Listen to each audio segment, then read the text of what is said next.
ओम संवाता संहिते घृणी संते भवन्तु इष्टका संते भवन्तु अग्नया पार्थिवासो मात्वा अभिशुसूचन। सम सम धातु भी है, इसी सम से समन बनेगा। धातुओं को उनके अर्थ को समझने के लिए यह एक व्यवहारिक तरीका है। इसे पठ धातु में अनजुड़ा पठन बन गया, गम में अनजुड़ा तो गमन बन गया। तो पठन गमन जैसे शब्दों से हम लोग परिचित हैं, ऐसे बहुत से शब्दों से हम परिचित होते हैं। तो धातुओं का अर्थ उस प्रकार समझने का प्रयास करें। सम में अन जुड़ेगा तो क्या बनेगा? समन जुड़ेगा, समन बनेगा। अब समन शब्द हमारा परिचित हो सकता है, बहुतों का होगा ही। इसी से शांत भी बनता है। क्रम धातु से क्रांति बनता है, हम क्रांति से परिचित हैं। सम धातु से शांति बनेगा। तो शांति शब्द से सम धातु का अर्थ समझ सकते हैं, और सम धातु का अर्थ जानते हैं तो शांति शब्द को भी समझ सकते हैं, समन शब्द को भी समझ सकते हैं। यह समझने का एक व्यवहारिक उचित तरीका है। इससे आप सही अर्थ ही समझेंगे। तो सम धातु का अर्थ शांत होना, शुभ होना, कल्याण होना, यही है। आपके जीवन में सुख शांति हो, सम भवन्तु सम हो, इसी रूप में इसको व्यक्त किया जाता है। अब देखिए इसमें लिखा है सम धातु का अर्थ प्रसिद्ध करना, समन करना, सांत्वना देना। सामान्यतः सम का अर्थ हम लोग शुभ होना, कल्याण होना के अर्थ में प्रयोग करते हैं। वो ठीक है, उससे कुछ अलग नहीं है। हो सकता है यहां नहीं लिखा है, कहीं और लिखा भी हो। तो समवाता, वात वह सम हो, शांतिमय हो, कल्याणमय हो।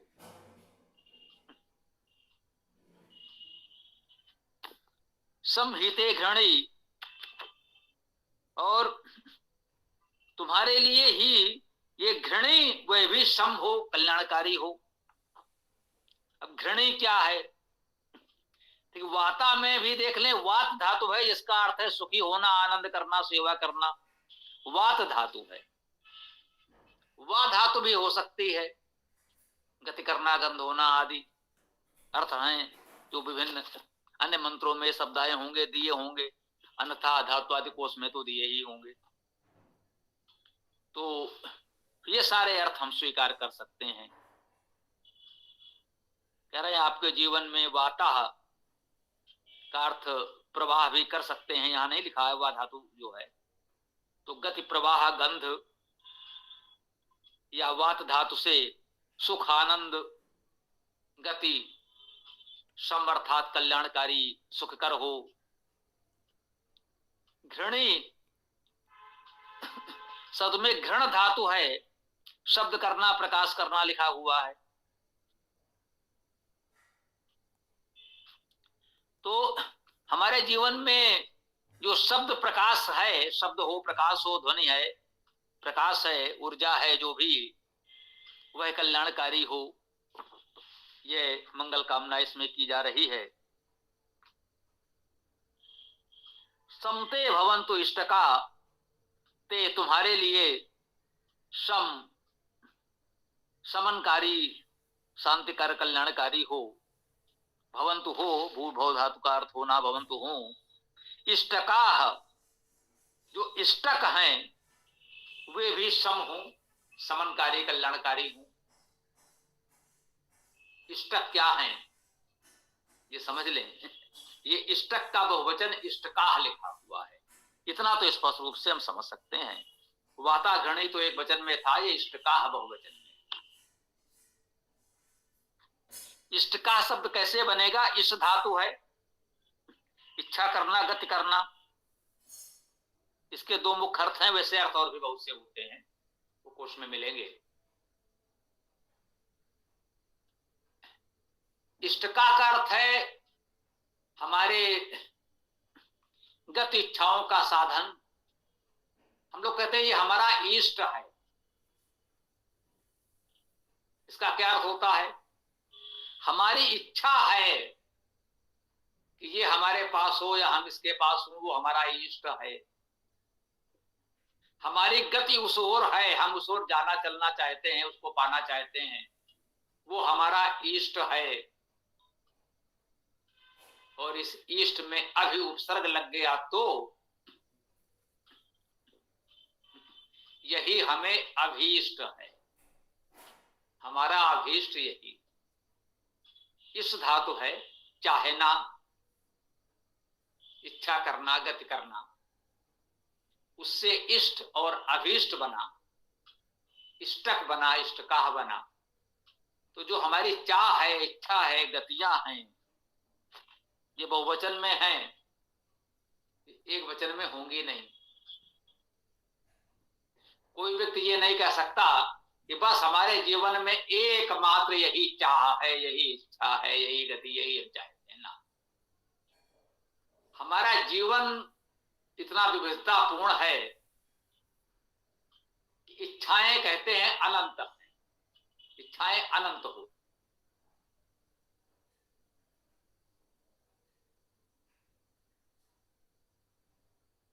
बहुत होती हैं, इसलिए बहुवचन में इष्ट का आया है। सामान्यतः लोग व्यवहार में कहते हैं भाई इच्छाएं तो अनंत हैं, वे कभी समाप्त नहीं हो सकती, कभी पूरी नहीं हो सकती। ये सच्चाई है, होता है और होना भी चाहिए। अब उसी में अध्यात्म में ये भी सिखाया जाता है कि भाई अपनी आवश्यकताएं, इच्छाएं सीमित करो तभी सुख से रह सकते हो, अन्यथा वो तो अनंत है। अभी हमें कुछ चाहिए, वो इच्छा हमने पूरी की, तब तक नई इच्छाएं उत्पन्न हो जाएंगी, स्वाभाविक है।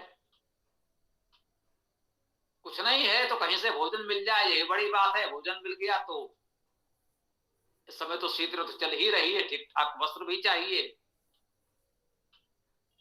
कहीं सर छुपाने के लिए आच्छादन, छत, घर भी चाहिए।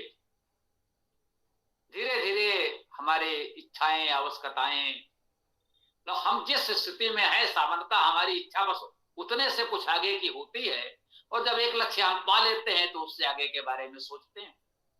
इसमें कोई दोष नहीं है, स्पष्ट कर दूं, मैं ये निंदा नहीं कर रहा हूं कि ऐसा होता जाता है, नहीं, होता है और होना भी चाहिए। ये इच्छाएं ना हो, प्रेरणाएं ना हो तो प्रगति कैसे होगी? आज इतना विकसित समाज कैसे बनता? वनों में रहने वाला मनुष्य जो अन्य पशुओं से बहुत अलग नहीं था, आज मंगलयान हम कैसे भेजते? कुछ समय पहले बैलगाड़ी बड़ी बात होती थी।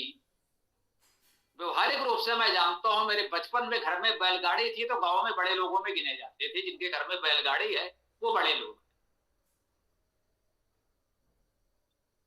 उनके घर में हल बैल है, कितने हल बैल हैं, बहुत बड़े लोग हैं। बैलगाड़ी खड़ी है तो क्या कहना।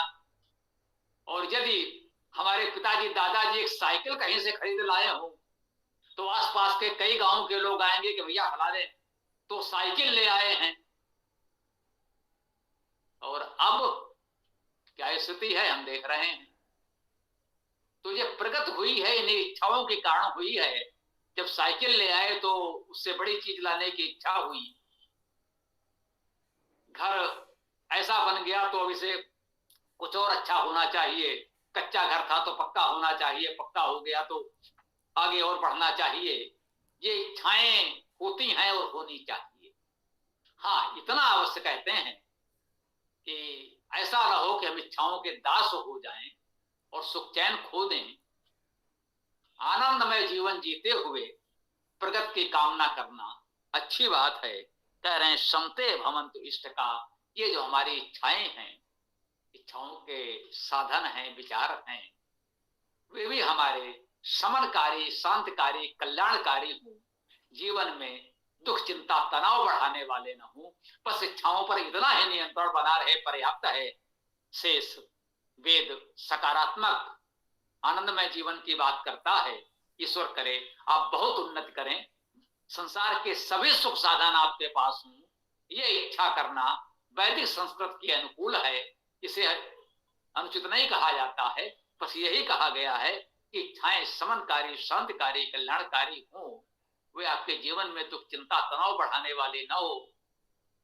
हमारे स्थिति तो भोजन की भी नहीं है और हम बड़े बड़े धनी लोगों से तुलना करके कि उनके पास ये है और मेरे पास नहीं है, और हम चिंता में, तनाव से ग्रस्त हैं, जो है उसका भी उपयोग नहीं कर पा रहे। तो ये ना हो, विवेकपूर्ण तरीके से हम जहां हैं क्रमशः उससे आगे बढ़ने के बारे में अवश्य सोचें। ऐसा हमारा विचार है। आपका, कुछ लोगों का विचार हमसे अलग भी हो सकता है, स्वागत है। हम कभी नहीं कहते जो हमारा मत विचार है वो सबका हो। अपनी बात आपने अवसर दिया तो हमने कह दिया, आपका जो विचार है उसका भी उतना ही सम्मान है। समते भवन्तु अग्नया, कह रहे हैं समते भवन्तु अग्नया,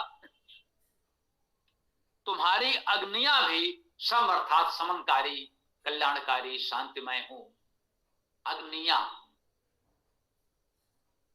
अग्नि का बहुवचन है अग्नया, अग्नियां। अग्नि शब्द का अर्थ हम जानते हैं, अग धातु है, इसी अग धातु से अग्नि बना, ठीक है। इसी अग धातु से अग्र भी बनता है, अग्रणी बनता। और अग धातु मुख्य रूप से गति अर्थ वाली, तो गतिशील, प्रगतिशील अर्थ भी इसका होगा। जो अग्रणी है, प्रगतिशील है, ग्राही है, ग्रहण करना भी इसका अर्थ होता है, उसे अग्नि कहते हैं। और जहां अग्नि आप बहुवचन में आया है, स्पष्ट है, बहुधा वेद मंत्रों में हमने अग्नि शब्द परमेश्वर के लिए माना, वह एक वचन में आता है, क्योंकि तो परमेश्वर तो एक है। और जब अग्नि शब्द बहुवचन में आया है, अग्नया, तो ये परमेश्वर नहीं, परमेश्वर के उपासक हम सब हैं।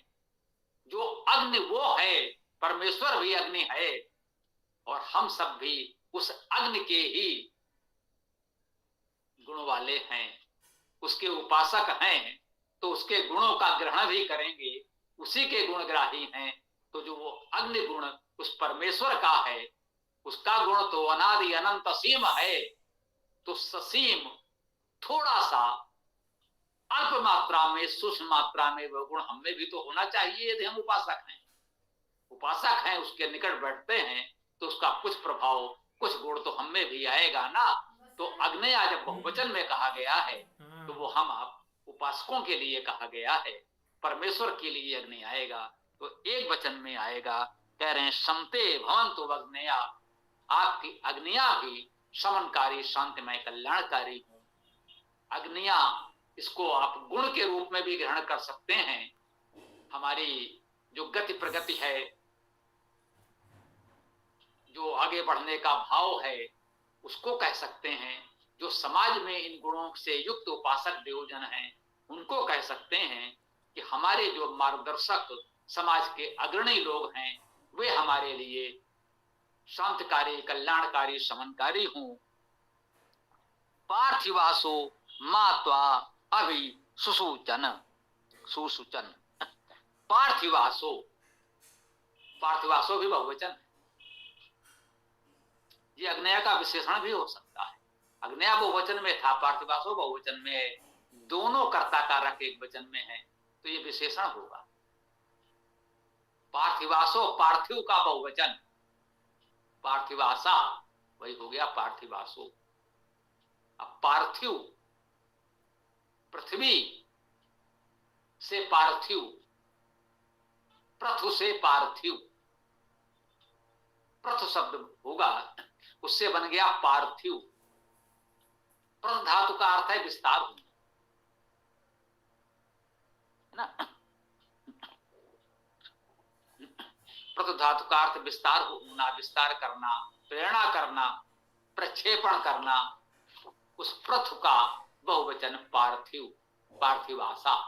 पार्थिव का अर्थ हुआ उस पृथ से उत्पन्न, उस पृथ से संबंधित, या स्वार्थे अर्थात अपने अर्थ में भी ये प्रत्यय लगता है, पार्थिव बना, अर्थात विस्तार युक्त, प्रक्षेपण युक्त, प्रेरणा युक्त या प्रेरणा देने वाले।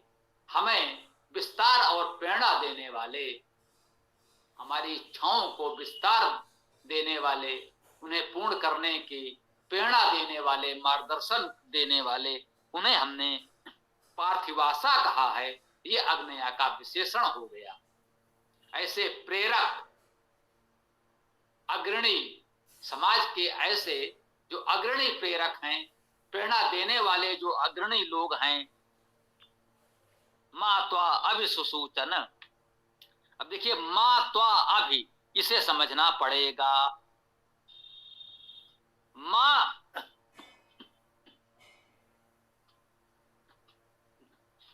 अव्यय के रूप में नहीं का अर्थ देता है। एक अर्थ तो इसका यही है। वेद में माम के अर्थ में, मुझको के अर्थ में भी मां आता है, यह भी ठीक है। इसे अव्यय माने कि सर्वनाम माने, इसका अर्थ मुझको माने कि नहीं माने। अब देखें, वाक्य का जो अर्थ बने, मंत्र का जो अर्थ बने, वो सकारात्मक हो, उचित हो, वेद की गरिमा के अनुकूल हो, वो ग्रहण कर लें। यहां नियम वही होता है। मां त्वा अभि सुसूचन, इसमें निर्धारण जो करेगा वो सुसूचन करेगा, यही क्रिया है, यही मुख्य धातु है यहां पर। जो बाकी ये सर्वनाम है या अव्यय है, इसका निर्धारण भी इसी से होगा।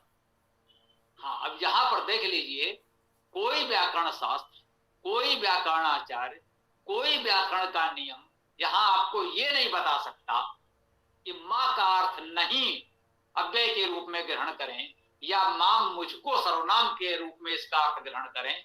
यह संसार का कोई व्याकरणाचार्य आपको नहीं बता सकता। तो यहां क्या करें? यहां आपका विवेक ही आपका मार्गदर्शक है। आपको निश्चय करना है कि संपूर्ण वेद मंत्र का जो आप अर्थ करना चाहते हैं, जो संपूर्ण वेद मंत्र हमको उत्तम प्रेरणा दे रहा है, वो कौन सा अर्थ ग्रहण करने से उपयुक्त होगा। अब किसी को अनर्थ ही करना है तो वो जानबूझकर विपरीत अर्थ ग्रहण कर लेगा, करने दीजिए। व्याकरण से तो वो भी ठीक है और वो भी ठीक है, व्याकरण से दोनों ठीक है। कोई व्याकरणाचार्य ये नहीं कह सकता कि आपको यही अर्थ लेना चाहिए था, आपने ऐसा क्यों लिया। अब यहां पर हमारा विवेक है। इसी को कुछ लोग कह देते हैं, यूं कहें कि शब्द कहीं से सुन लिया, समझ नहीं पाए, तो यहां वहां, जिसे लोग कहते हैं कि बस केवल उसे दोहराते फिरते हैं, उसे कुछ लोग और भी कड़वे शब्दों में कहते हैं, जुगाली करते रहते हैं या क्या। हम बहुत प्रेम से आपको बताना चाहते हैं उसका भाव क्या। लोग कहते हैं वेद का अर्थ करने का अधिकार ऋषियों को है। बिल्कुल ठीक है, मनुष्यों को नहीं है। कहते हैं ये कठोर हो गया, थोड़ा सुधार कर लें। पहले आप मनुष्य बनेंगे तभी तो ऋषि बनेंगे। तो वेद का अर्थ करने का अधिकार मनुष्यों को है, उन मनुष्यों को है जो ऋषि बन गए हों। ऋषि स्तर के मनुष्यों को वेद का अर्थ करने समझने का अधिकार है, साधारण मनुष्यों को नहीं है, ऐसा कहा जा सकता है। इस भाव को समझे बिना कहीं से उन्होंने सुन लिया ऋषियों मंत्र दृष्टारा, ऋषि ही मंत्र दृष्टा होते हैं, इसका अनुवाद किसी ने कर दिया कि भाई मंत्र करने का अधिकार तो ऋषियों को ही है। अब वो एक दूसरे से यही कहते फिरते हैं, स्वयं तो कुछ कर नहीं सकते। अरे भाई, आप वेद कैसे पढ़ा सकते हैं, आपका वेद का अर्थ कैसे कर सकते हैं कि आप ऋषि हैं। अब कौन है जो कहेगा जी मैं हूं? ये तो कोई नहीं कहेगा। पूरे इतिहास में किसी ने नहीं कहा कि मैं हूं। कोई वेद का विद्वान ये नहीं कहेगा कि मैं ही सबसे बड़ा महान, सबसे बड़ा विद्वान हूं, कोई नहीं कहेगा। न किसी ने कहा है, न कहेगा, न कहना चाहिए। ये तो आप देखिए, यदि आपको लगता है कि उस व्यक्ति के कुछ बताने कहने से आपको कुछ समझ में आ रहा है, कुछ भला हो रहा है, तो आपके लिए पर्याप्त है। जब उससे अधिक योग मिलेगा तो उससे और अधिक सीख लिया जाएगा। तो स्वयं तो जो कुछ जानते समझते नहीं, उस तरह की बात कर लेते हैं। तो ये जो हम कह रहे थे, यही ऋषित्व है। यहां पर आपका विवेक उपयोग होगा। ऐसे स्थलों पर जब व्याकरण से दोनों ही बिल्कुल ठीक है, तब आप क्या करें? दोनों ही अर्थ लगाकर देखें, जो उपयुक्त ठीक लगे उसे स्वीकार कर लें, और ऐसे स्थलों पर अलग अलग वेद भाष्यकारों के मत में, उनके वेद भाष्यों में कुछ अंतर होना स्वाभाविक है। इसमें कभी भी ये धारणा न बनाए कि हमारे वाले स्वामी जी का अर्थ ही एकमात्र सत्य है और बाकी सभी अर्थ असत्य हैं या शुद्ध हैं। कृपया ऐसा कोई भ्रम न पालें, ये आपके हित में नहीं है। अर्थात हमने स्वयं अपने रास्ते बंद कर लिए, अपने दरवाजे खिड़कियां बंद कर ली, हमें और कुछ नहीं प्राप्त हो सकेगा, हमने स्वयं आंखें बंद कर ली। ऐसा नहीं करना चाहिए। हाँ भाई, यहां से हमको ये जानकारी मिली है, मुझे ठीक लगती है, और कहीं से मिलेगी, हो सकता है इससे अच्छे मिल जाए। मैं कभी नहीं कहता कि मैं जो अर्थ कर रहा हूं अंतिम सत्य है। हम आपसे अपेक्षा करते हैं कि आप इससे भी अच्छा अर्थ करेंगे। यही मैंने कल गर्व से कहा कि हमारे बच्चे हमारे किए में परिष्कार संशोधन कर रहे हैं। मेरे लिए ये गर्व की बात है। हमने अपने कमरे में बैठकर लिख दिया, पढ़ने वाले को समझने में लग रहा है कि उतना अच्छा समझ में नहीं आ रहा, थोड़ा ऐसा करते हैं तो अधिक अच्छा समझ में आएगा। बहुत अच्छी बात है, कर दीजिए, करना चाहिए आपको। सब लोग इसका प्रयास करें, जो कर रहे हैं उनको हमारी बहुत बहुत शुभकामनाएं। और लोग भी संकोच न करें, इस दिशा में आगे बढ़ें, सब लोग मिलकर साथ दें और चारों वेदों का भावार्थ भाव से और अच्छा करें। तो यहां पर हम जो कह रहे थे कि क्या अर्थ निकलेगा, मात्वा अभी सुसूचना, सुसूचन इसका निर्णय करेगा। सुसूचन में सुच धातु है। अब सुच धातु यद्यप यहां उतना स्पष्ट नहीं किया गया, वही बात है जो बच्चे कहते हैं, तो व्याख्या में हम जितना बोल देते हैं सबको लिखा नहीं है, ये बात सत्य है। सुच धातु के दो रूप हैं, या कह सकते हैं दो प्रकार हैं, दो अर्थ हैं। सुच धातु से सुचिता आपने सुना होगा। सुचि, सुचिता अर्थात पवित्र। तो सुच धातु का अर्थ हुआ पवित्र करना, उससे सुचि और सुचिता बनती है। सुचि और सुचिता जैसे शब्द बनेंगे, इसका अर्थ होता है पवित्र। तो यहां जो सुसूचन शब्द है, ये सुच धातु से लेंगे तो हम कह सकते हैं पवित्र करने वाला, पवित्र करता है क्रिया रूप में, ऐसा अर्थ कर सकते हैं। अर्थात सुच धातु से हम पवित्रता का अर्थ ग्रहण कर सकते हैं। यहां पर एक और रूप दिया है, सुच धातु का अर्थ है शोक करना, दुखी करना, दुखी होना। शोक शब्द है, जैसे सुच सुचिता शब्द हमारा आपका परिचित है, वैसे ही शोक शब्द भी तो परिचित है। अब ये सोच शब्द, शोक शब्द भी है, जय भी सुच धातु से सोच चाका का हो गया तो शोक बन गया। जैसे ऋच में चाका का हुआ तो ऋक बन गया, ऋग्वेद बन गया बताते हैं। वैसे ही सुच धातु में चाका का हुआ तो शोक बन गया। अब देखिए, कहां तो सुचि और सुचिता पवित्रता का अर्थ दे रहा है, कहां शोक दुख कष्ट का अर्थ दे रहा है। अब सुच धातु से सोच शब्द भी बनाया गया या प्रयोग हो रहा है, जिसका अर्थ भी शोक चिंता के अर्थ में है। सखा सोच त्याग बल मोरे, कोई आश्वासन दे रहा है कि हे मित्र, मेरे बल के भरोसे तुम अपना सोच त्याग दो, अपना दुख अब त्याग दो, मैं आ गया हूं, मैं तुम्हारा कष्ट दूर करूंगा। सोची विप्र जे वेद विहीना,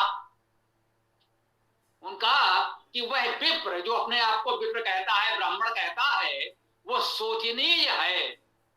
यदि वो वेद नहीं जानता, वेद से विहीन है, वेद नहीं जानता, तो वह विप्र, वह ब्राह्मण सोचनीय है। फिर कहेगा ब्राह्मण जब वेद नहीं जानता तो क्या भाई वो वैदिक ब्राह्मण है? तो हमने कहा वैदिक ब्राह्मण भी कोई होता है क्या? अवैदिक ब्राह्मण कौन सा होता है? जो ब्राह्मण होता है वो वैदिक ही होता है, तो एक अलग विषय हो।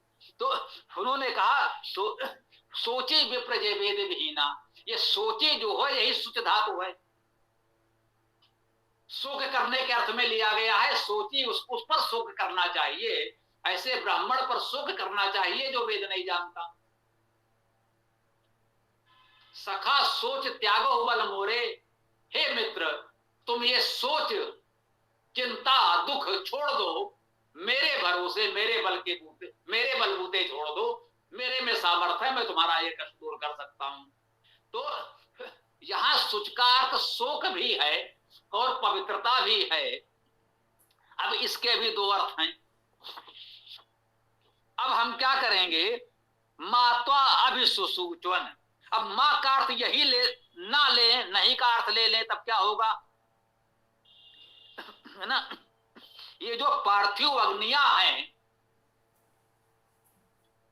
विस्तार देने वाले, प्रेरणा करने वाले अग्रणी लोग हैं, वे मात्वा अभिसुसूचन, तुम्हें शोक न दें। मां का अर्थ नहीं, तुम्हें शोक युक्त न करें। और मां का अर्थ मुझको, मात्वा मुझको और तुमको ये लोग क्या करें, पवित्र करें। सुसूचन में शोक का अर्थ भी ग्रहण कर लें और पवित्र करने का अर्थ भी ग्रहण कर लें, उसके अनुसार इस मां का अर्थ भी दोनों ग्रहण कर लें। इसी को तो श्लेष अलंकार कहते हैं। एक शब्द है, दो अर्थों में ग्रहण कर लिया गया। इस वाक्यांश के, इस मंत्र के दोनों ही अर्थ हो गए। हम फिर कह रहे हैं, अब इतने अर्थ वेद भाष्य में मैं लिख कर तो नहीं दे सकता, अब तक कोई नहीं कर पाया। आप प्रयास करें, कर लें तो अच्छा है, अब तक तो कोई नहीं कर पाया। साधन और समय की सीमा होती है, नहीं कर सकते। तो कह सकते हैं ये जो पार्थिव अग्नियां हैं, प्रेरणादायी अग्रणी लोग हैं, वे हमें क्या करें, वो तुमको शोक न दें, शोकाकुल न करें, दुखी न करें, और तुमको और मुझको दोनों को पवित्र कर दें। यह इस मंत्र का उत्तम भाव, उत्तम प्रेरणा हम लोग आज ग्रहण करें। तो इस प्रकार से इस अष्टम मंत्र की चर्चा को हम यहाँ विराम दें। अब आप लोग अपना जो भी प्रश्न विचार आदि हो तो प्रस्तुत कर सकते हैं। समय भी ठीक ठाक हो ही गया है। ओम।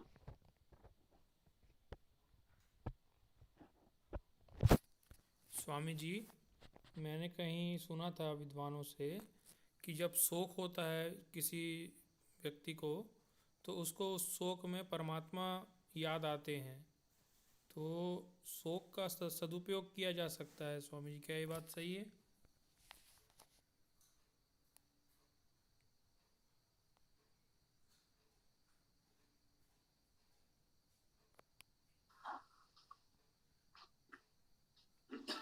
देखिए, ये तो दृष्टिकोण की बात है, जिन्होंने भी कहा अच्छे भाव से कहा होगा। एक होता है ना कि जीवन को सकारात्मक रूप से जिए, गिलास आधा भरा है आधा खाली है, ये हमारा दृष्टिकोण है। हमसे किस दृष्टि से देख रहे हैं, हम कह सकते हैं गिलास आधा भरा है, ये भी सत्य है, और कोई कह सकता है गिलास आधा खाली है, ये भी सत्य है। तो ये तो हमारे दृष्टिकोण पर है, सकारात्मक और नकारात्मक दृष्टिकोण की बात कही गई है। वही वहां भी है, किसी के जीवन में शोक आए ये अच्छी बात तो नहीं है। यदि बहुत निरपेक्ष दृष्टि से देखें तो आप बताइए, यदि कोई चाहे कि आपके जीवन में शोक आए, क्या आप उसे अपना मित्र मानेंगे, उसे आप अपना हितैषी अपना मानेंगे, अच्छा मानेंगे? नहीं मानेंगे, मानना भी नहीं चाहिए। परंतु एक बात कही कि ऐसा भी कोई व्यक्ति नहीं है जिसके जीवन में सब कुछ सदैव अच्छा ही अच्छा होता रहे। प्रतिकूलताएं होंगी, प्रतिकूल स्थितियां आएंगी, दुख कष्ट शोक आएगा, तो उनका भाई उसका भी सदुपयोग कर लें। यदि सामान्यतः सब कुछ अच्छा चल रहा हो तो हो सकता है आप ईश्वर से विमुख हो गए हों सुख वैभव में, तो शोक आया, कम से कम आपको ईश्वर का स्मरण हुआ, तो मान लीजिए उसका यह सदुपयोग भी है। इसको ये भी कहा कि रहमन विपदा हो भली, जो थोड़े दिन होए, कित अनित या जगत में जाने परत सब कोय।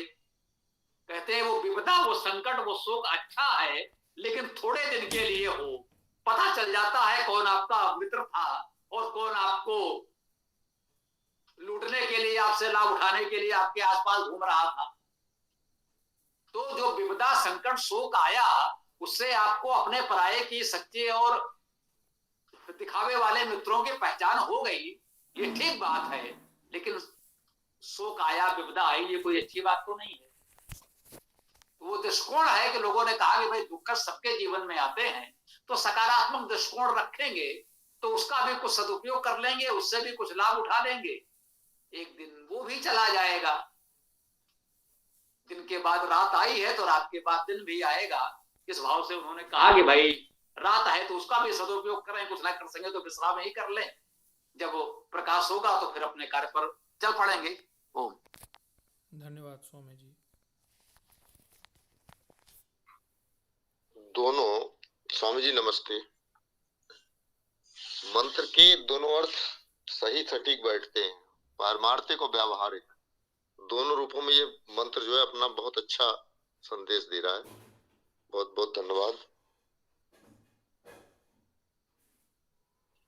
स्वामी जी नमस्ते। यहाँ शब्द आया घड़ी, तो उसको फिर कैसे लिए समझा जाए?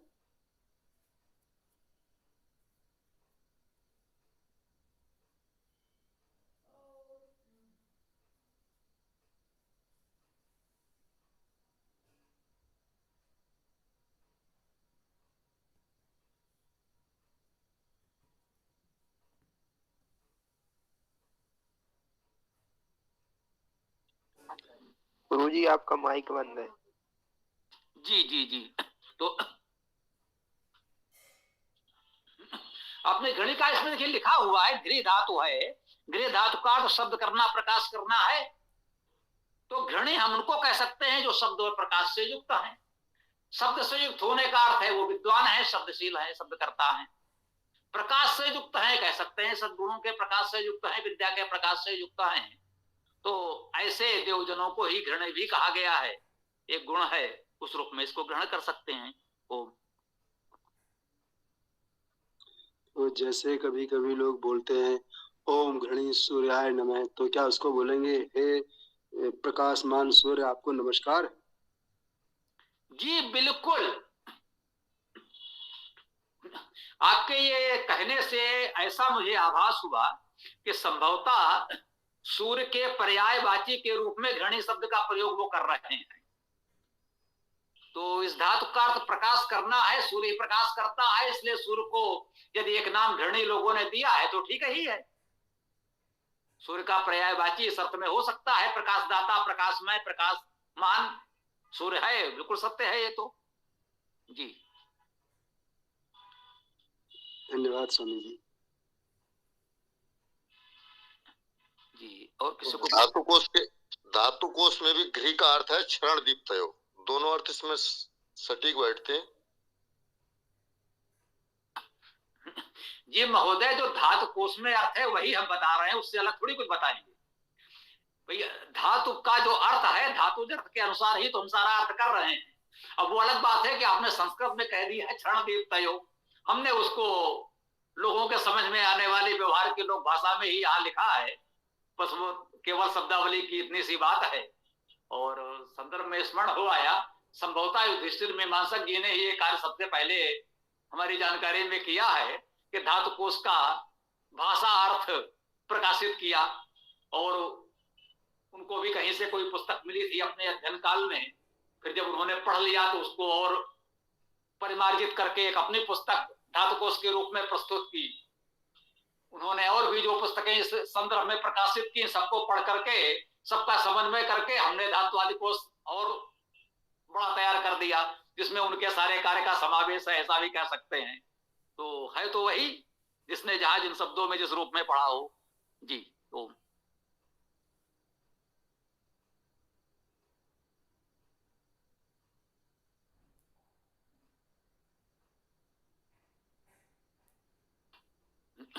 जी तो अब आज के सत्र को विराम दिया जाए। कल सायंकाल इस वेद कक्षा में हम लोग पुनः मिलते हैं। ओम स्वस्ति, ओम नमस्ते, ओम खम ब्रह्म, ओम खम ब्रह्म, ओम खम ब्रह्म।